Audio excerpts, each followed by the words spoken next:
I'm Kayla with WTI, and if you need a quick, easy way to hang some posters in your house, these Command poster strips have been awesome for our homeschool room.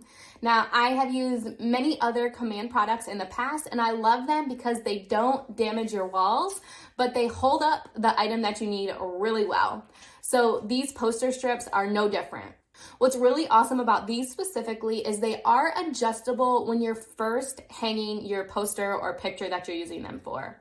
Now, these are about 1.5 inches by 3/4 inch, so they cover a nice wide space when you're utilizing one of these strips. The side that is going to adhere to your wall is clearly labeled, so all you simply have to do is attach it to your poster.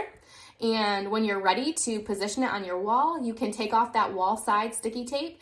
I was able to kind of look to where I wanted to put it.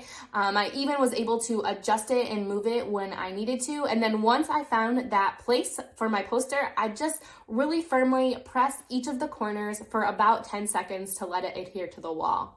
So if you're looking for an easy, quick way to hang up some posters and you don't want to damage your wall, I would definitely check out these Command poster strips. But that's just my point of view.